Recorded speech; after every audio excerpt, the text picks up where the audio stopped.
Okay, for this video I'm going to look at how to make a hinge. Now I've set up a little, I guess, catapult here.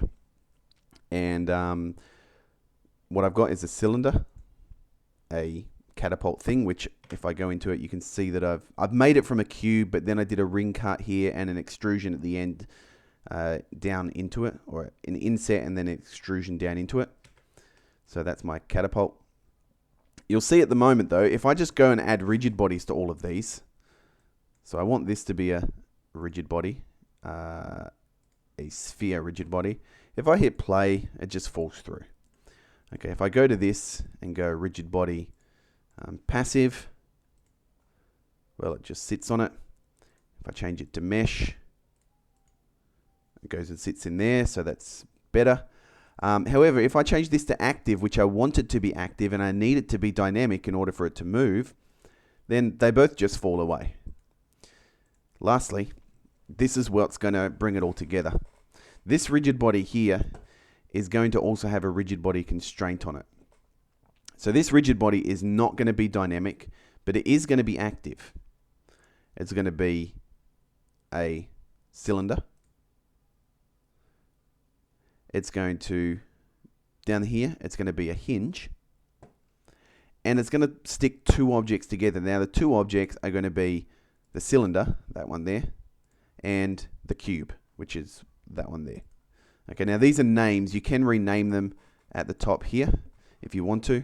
So I could call this hinge, and I could call this catapult. And now when I click on the hinge, you can see it's joining the hinge and the catapult together. So now when I hit play, you'll see that that goes like that.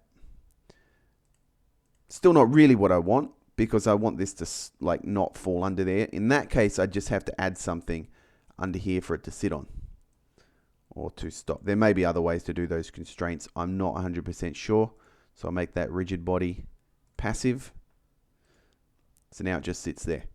Then if I want to launch that ball, I could add mesh UV sphere to this side.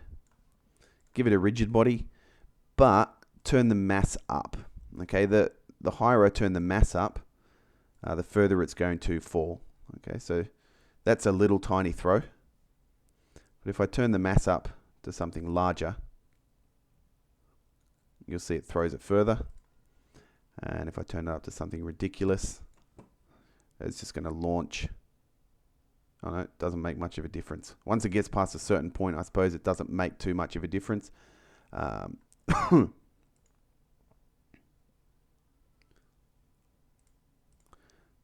Okay, so that's how we use a hinge. So the hinge joins two shapes together. They don't actually have to be touching in here to work. For example, if I put the hinge here, it's going to, well, it actually works a lot better if I do that.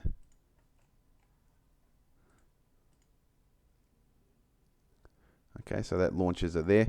If I move the hinge back here, it won't shoot it very far at all. Okay, so it kind of works like a lever, I guess.